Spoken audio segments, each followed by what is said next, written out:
Hey, what's going on, DDO players? Axel here. So today I'm going to talk about Epic Destiny choices on my melee cleric, what I'm playing with currently at level 30, and kind of go through some of my logic, some of the different options I considered, and what I ended up going with and why.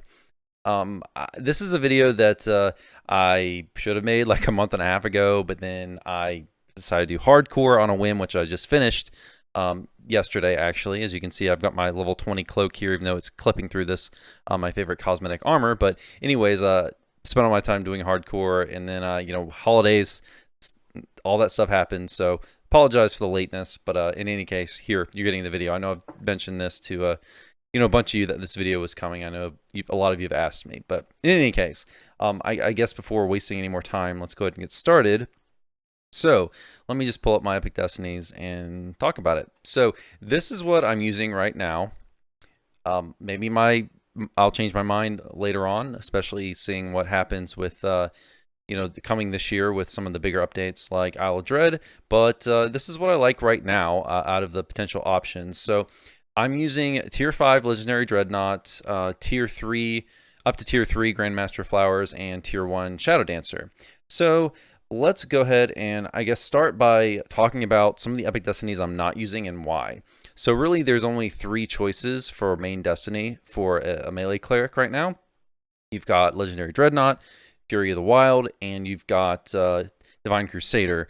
So those were really the ones I was deciding between for my Tier 5, and I went with Dreadnought just because I think it brings more to the table for us than the other two. So I guess let's start with Divine Crusader. Why not Divine Crusader? And Divine Crusader is the one tree I'm a little disappointed in, and I think I've talked about this before in prior videos. But it's really the way they designed it, and it was my favorite tree pre the Epic Destiny update. But the way I'm not sure it was the most effective tree pre-update, but it was my favorite, just in terms of fun and what I enjoyed playing with. But in any case, they changed the tree a bit. The focus especially, it's now really focused on sword and board paladins, particularly like using a shield.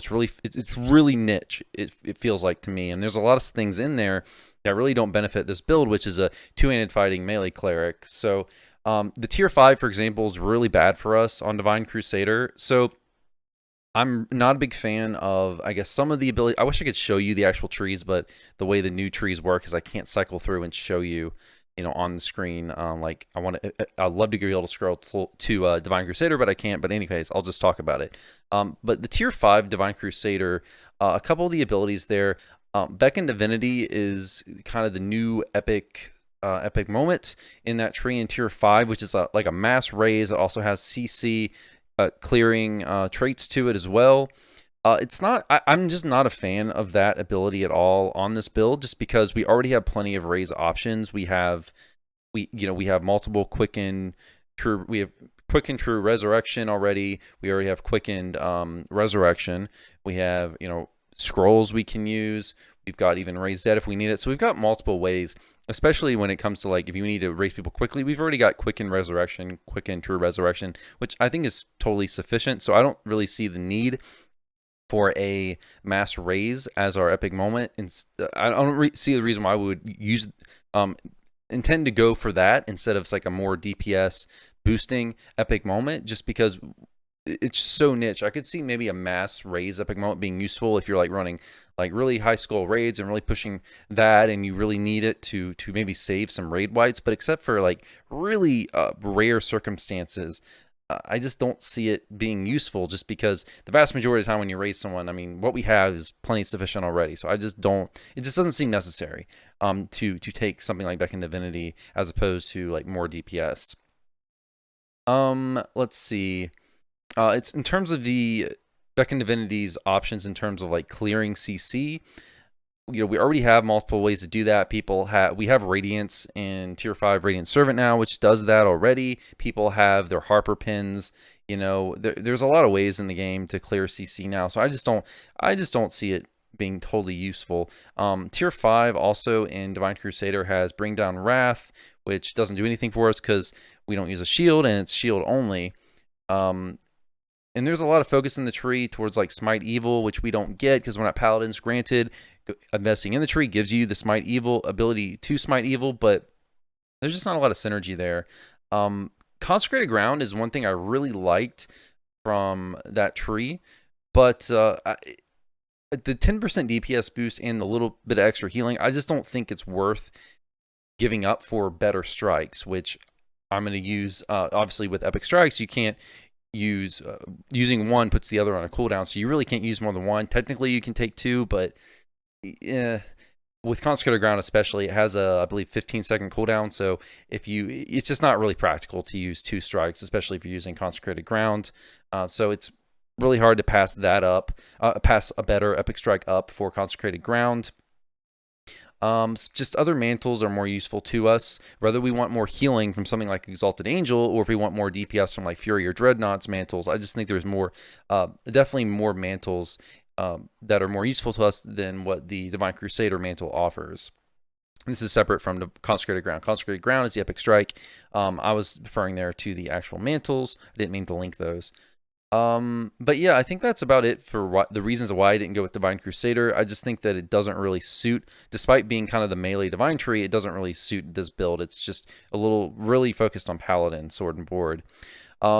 Exalted Angel. Okay, now the other main split I'm using, and it still might be better, I'm not entirely sure, but the other split I was considering was basically instead of tier 3 Grandmaster Flowers, go tier 3 Exalted Angel, and I considered that a lot because the healing tick in the mantle for Exalted Angel is stupidly good. Like, it is Radiant Servant Aura on steroids. Like, I was doing 1,000 plus on a tick on my Cleric when I was using it, so it's super good. So that, you know, that version of the mantle is, or that aspect of the Exalted Angel mantle is amazingly good. There's also some other effects there that boost our healing. There's also things in there like, and this is getting to some of the reasons I didn't take it, there's also like a Cure Moderate Wounds SLA, which we can use.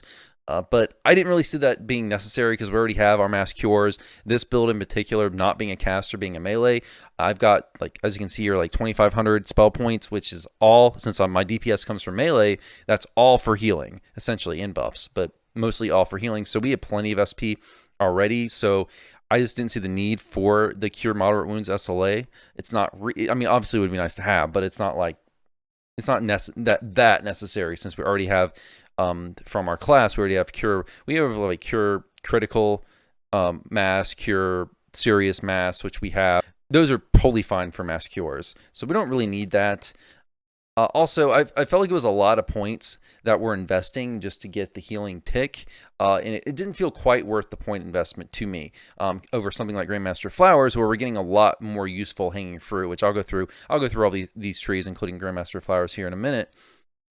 But that's essentially why I didn't go with Exalted Angel. Though, if you want a more healing-focused version of this build, if you're running this build, you could definitely swap out Grandmaster Flowers stuff for Exalted Angel. I think that's totally fine. It's just a matter of, do you want more healing or do you want more DPS? I went with DPS, and some of the other things you get from Grandmaster Flowers, like the DR bypass, and we'll go through this in a minute. But you also get more like melee power and stuff in the cores. Anyways, let's go on to Fury of the Wild. Okay, so we've gone over, in terms of melee destinies that we're considering for tier 5, we're considering, as I said before, Legendary Dreadnought, Divine Crusader, and Fury of the Wild. So I've already told you why Divine Crusader is not something I went with. And Fury of the Wild, I didn't go with Fury of the Wild, even though it's an awesome tree, and I'm using it on my Kensei fighter.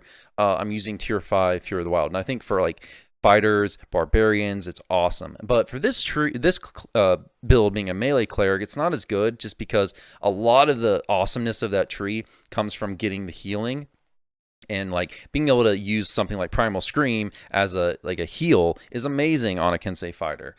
But when it comes to, you know, a melee cleric, we just don't need the healing in the Fury of the Wild tree because we're a cleric. We already have plenty of ways to heal ourselves. So that makes that tree a little bit less attractive, and that's why one of the biggest reasons why I didn't go with it, and why I went with Legendary Dreadnought over Fury of the Wild. Also, you know, there's things in Dreadnought that are better, like the CC in Dreadnought's better than in Fury of the Wild.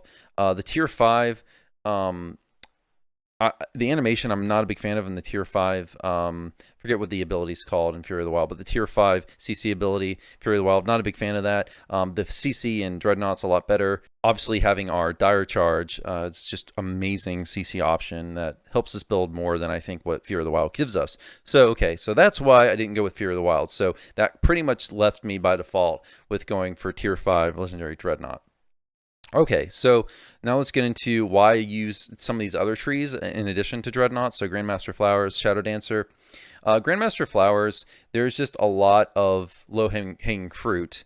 As I mentioned before, we get more melee power and stuff in the cores. We get some bypass here, like Silver and Good bypass is what I took, which we're not getting because we're not in Divine Crusader, and Divine Crusader gives you that. I think the mantle gives you that, Divine Crusader, but this is a way for us to get it. Plus also get more melee power and stuff in the cores.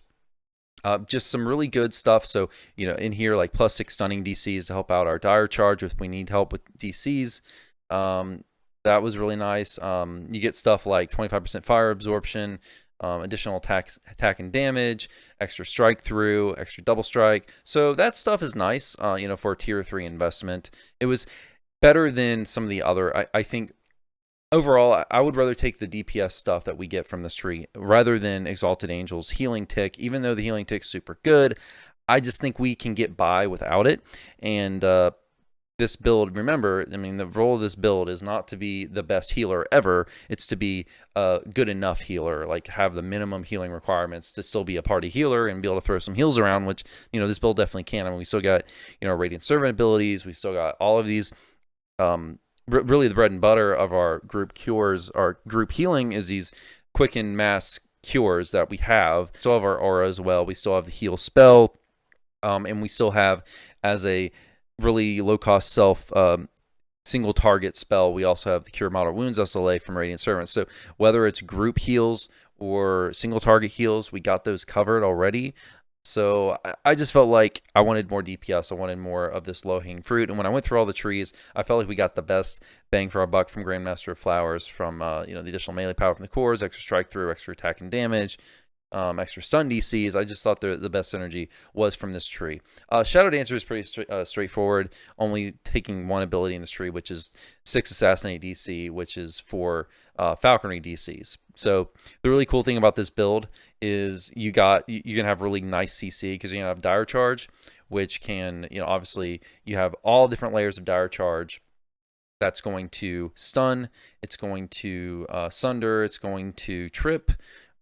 So you've got the 3 different checks that they have to land, but that's awesome. In addition to that, you have your Falconry attacks for CC, which is going to, so we've got like the AoE coordinated strike, we've got the single target, go for the eyes, so that can blind enemies. So you've got a lot of really nice CC. So you're just, as soon as, when you actually get your stuff, your DCs geared out, which currently I need to redo my gear set because I don't have enough stun DC in there, but you can have really nice tons of CC options, which is really, really helpful. Okay, so some of the cool things about Legendary Dreadnought, which is, a primary destiny here that we get, as I mentioned before, it's really awesome having 2 CC options, Falconry and Dire Charge. Really awesome. I mean, this build is really awesome for soloing in particular. Some of the other really nice things, recharging haste boost. So one of the other changes that I made on this build is I'm taking haste boost from Vistani, because one of the things that changed with the Epic Destiny update is you can no longer get haste boost through a Epic Destiny. So I'm now splashing some points into Vistani to get haste boost, and one of the cool things that this tree does give you is recharging. Tier 5 here, Dust Surge, gives you recharges your action boost. So that's awesome. You pretty much have as much haste boost as you want because it recharges. I really don't ever run out, so you should always be having haste boost on in fights, and haste boost is amazing for DPS, obviously. We also have a tactics boost, which I did take, which gives an additional 9. You can't use this at the same time as haste boost, unfortunately, but if you're in a quest and you need some help with your tactics hitting your DCs for Dire Charge, you can hit that, and that really helps. One thing that's really nice quality of life is Untouchable, which gives you displacement anytime an action boost is active, which is super, super great quality of life thing. I mean, I do have displacement clickies on the character, but you know, it's a really nice quality of life to be able to get displacement anytime action boost is active. Really helps with survivability. You know, obviously assuming the mob doesn't have true seeing. The mantle also has some really good aspects to it. So the mantle gives helpless damage, you know, better DPS there, because obviously we have multiple ways to make enemies helpless with our CC options. It has some nice boss debuffs. So that's, you know, that's pretty nice. You can have terror. You have strike with fear here, which weapons attacks against creatures that are afraid, shaken, or have 5+ stacks of terror, add 1 stack of vulnerability. So we can do more damage to bosses. We can, you know, debuff bosses as well with our main tier 1 core here with, you know, minus melee power, minus 3 spell power, minus AC. So that's really nice, particularly the AC. That's one thing that I've kind of learned in the past year as I've played more higher Reaper stuff, is that you got to get your accuracy items on. But this really helps with that with bosses. So you can have 15 stacks of terror. So that's going to, you know, minus 15 AC for them, help you to land your attacks. But yeah, generally, I mean, really nice stuff here for DC. Double strike here. You've got plus, talked about this earlier, but extra helpless damage. I really like Action Hero, which is the epic moment. So for 40 seconds, you get +8 bonus to attack, +30 action boost bonus to melee and range power, action boost bonus to attack speed, double strike. Really, really nice. Just awesome stuff here. It's really nice to save this for the main boss fight and then just mash this, and you're kind of really godly. But yeah, guys, I think that's going to be it for this video. Let me know what you think of this split. Do you have any idea? I'd really like to hear other ideas that people have. If you're running a melee cleric, just let me know what you're running in terms of your Epic Destiny split right now. We'll be interested in hearing that. But yeah, that's going to be it for this video. Hope you all enjoyed. I'll see you all next time. Have a good one. Take care.